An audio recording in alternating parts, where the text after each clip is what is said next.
Hello friends, ओम श्री गणेशाय नमः। जय श्री कृष्णा। आप सभी का स्वागत है आपके अपने यूट्यूब चैनल पर। फ्रेंड्स, आज हम आपको इस वीडियो में बताने जा रहे हैं कार्तिक मास महात्म की 16वें अध्याय की कथा के बारे में, जिसको सुनने मात्र से ही होंगी आपकी सभी मनोकामनाएं शीघ्र ही पूर्ण। फ्रेंड्स, वीडियो शुरू करने से पहले आपसे रिक्वेस्ट है, अगर आप हमारे चैनल पर नए हैं और आपने अभी तक चैनल को सब्सक्राइब नहीं किया है तो प्लीज़ सब्सक्राइब कीजिएगा चैनल को, साथ ही प्रेस कीजिएगा बेल आइकन को, जिससे नए वीडियो से रिलेटेड नोटिफिकेशन आपको तुरंत प्राप्त हो सके। और वीडियो पसंद आने पर वीडियो को लाइक और शेयर जरूर कीजिएगा, ताकि सभी भक्तों को इस वीडियो का लाभ प्राप्त हो सके। और कमेंट बॉक्स में जय श्री कृष्णा जरूर लिखिएगा। कार्तिक मास महात्म सभी प्रकार के विघ्नों का नाश करने वाले तथा सारी सृष्टि का पालन करने वाले श्री गणेश जी तथा ज्ञान की दाता देवी श्री सरस्वती जी तथा सब पुराणों के कर्ता श्री व्यास जी तथा श्री गुरुदेव जी के चरण कमलों में नमस्कार करके भगवान की श्रद्धा और भक्ति रस में डूबे हुए कार्तिक मास महात्म की कथा कहती हूँ। कार्तिक मास महात्म 16वां अध्याय प्रारंभ। सुनो लगाकर मन सभी, संकट सब मिट जाएं। कार्तिक महात्म का कमल पढ़ो 16वां अध्याय। राजा पृथु ने कहा, नारद जी, यह तो आपने देवादिदेव महादेव की अनुकंपा की बड़ी सुंदर कथा सुनाई और हमें कृतार्थ किया। कृपा करके ये बतलाइए कि शिव जी की दया से राहु के प्राण तो बच गए, पर प्राण बचने के बाद उसका क्या हुआ? राजा पृथु के ऐसा पूछने पर नारद जी ने बताना शुरू किया। उसकी प्राण रक्षा होने के बाद उसका एक नाम प्रसिद्ध हुआ। बर्बर नया जन्म पाकर उसने स्वयं को धन्य समझा और किसी प्रकार साहस जुटाकर अपने राजा जलंधर के पास पहुंचा। जलंधर की सेवा में उपस्थित होकर उसने कातर भाव से वह सारा हाल कह सुनाया जो उसके साथ कैलाश पर शिव जी के सम्मुख हुआ था। सारी बात सुनकर जलंधर क्रोध से आग बबूला हो गया। क्रोध से चिल्लाते हुए उसने सभी सेनापतियों को बुलाना शुरू किया। सभी को आदेश दिया गया कि वह तत्काल सेना सजाकर उसकी सेवा में उपस्थित हो। जलंधर के आदेश मिलते ही असुर लोक में खलबली मच गई।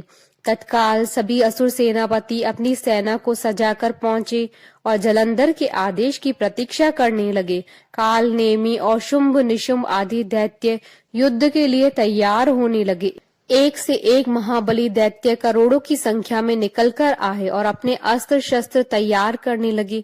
चारों तरफ अस्त्रों शस्त्रों की झंकार और ध्वनि गूंजने लगी। आकाश गूंजायमान हो गया।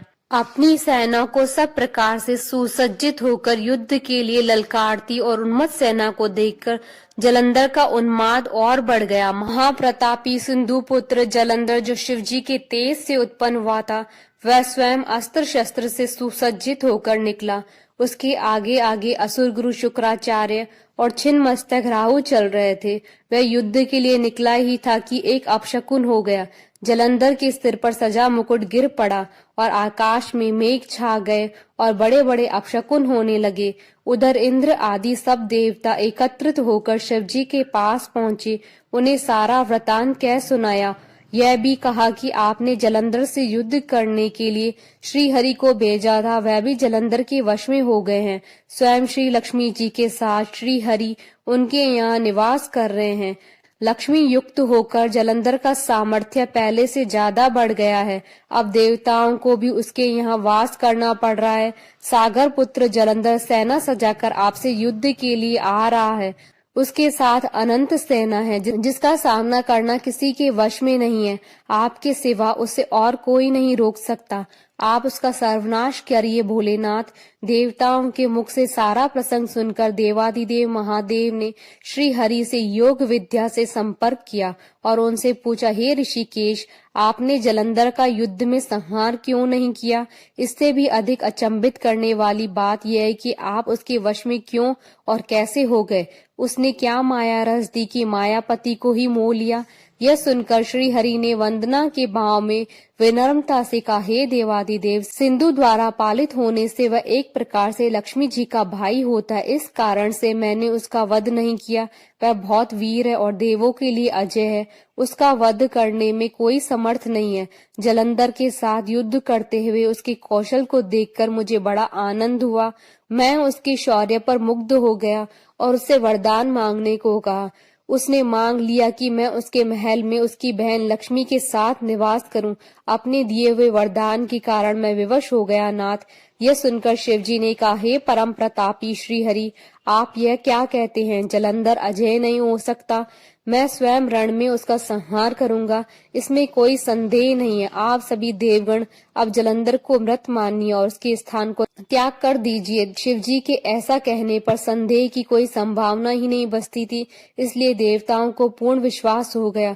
उन्होंने शिवजी के आदेश पर तत्काल जलंधर के स्थान को त्याग दिया। उसी समय पराक्रमी जलंधर अपनी सेना के साथ कैलाश पर पहुंच गया। उसने कैलाश को घेरकर सिंहनाद कर आरंभ कर दिया। दैत्यों के नाद और कोलाहल से शिवजी क्रुद्ध हो गए। उन्होंने नंदी गणों को उसके साथ युद्ध करने की आज्ञा दे दी। कैलाश के समीप भीषण युद्ध शुरू हो गया। दोनों तरफ से अस्त्रों शस्त्रों के प्रहार से धरती आकाश थर्रा उठे। युद्ध में मारे गए सैनिकों, घोड़े, हाथी आदि से पृथ्वी भर गई। असुर गुरु शुक्राचार्य मृत संजीवनी विद्या का प्रयोग करके मारे गए असुर सेनापतियों को जीवित करने लगे। यह देखकर शिव जी के गण व्याकुल हो गए, क्योंकि उनका पराक्रम तो शुक्राचार्य के कारण व्यर्थ होता जाता था। असुर पुनः उन्हें मुंह चढ़ाते हुए युद्ध के लिए ललकारने लगते। देवताओं ने शिव जी को सारा वृतांत कह सुनाया। इससे रुद्र के क्रोध की सीमा न रही।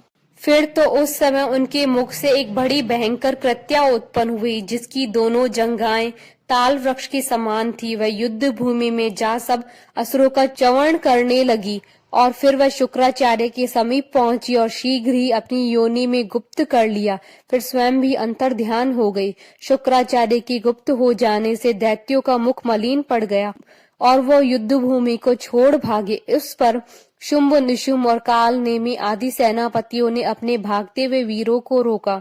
शिवजी के नंदी आदि गणों ने भी जिसमें गणेश और कार्तिकेय जी भी थे, दैत्यों से भीषण युद्ध करना आरंभ कर दिया। इति श्री कार्तिक महात्म्य 16वां अध्याय संपूर्ण।